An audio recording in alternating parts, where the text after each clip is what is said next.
जाजपुर रे हाथी आक्रमण रे चली जाइछि युवकंक जीवन। मृत युवक हेउछंती चारिगछिया ग्रामर रवि बिंधाणी। सूचना अनुसार स्थानीय अंचलर 2 जण युवक निकटस्थ बंधपल्ली जंगल को जाइथिबा समय रे हाथी हाबुडरे पड़ जाइथिले। जणे युवक सेठारु दौड़ी पलाई आसुथिबा बेले अन्य जणे युवक हाथी हाबुडरे पड़ जाइथिले।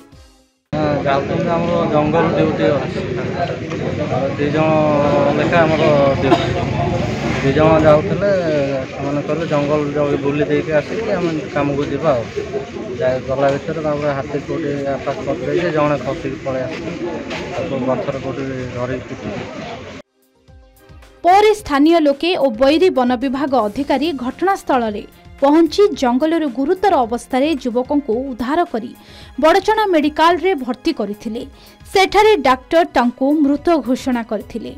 खबर पाई बड़चना विधायक अमर नायक मेडिकल रे पहुंची मृतकों परिवार को भेटी समवेदना जणाइछंती।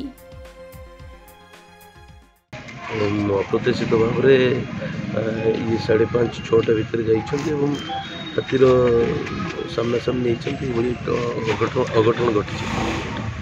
सरकार जहाँ सरकारी स्तर में जहाँ अनुकंपामूलक राशि मिलवा कथा मिल। खूब शीघ्र सरकारी स्तर में मृतकों परिवार को आवश्यक सरकारी सहायता जोगाई दियाजिवो बोली विधायक कहछंती। जाजपुर अविनेश्वरଙ୍କ रिपोर्ट के न्यूज ओडिशा।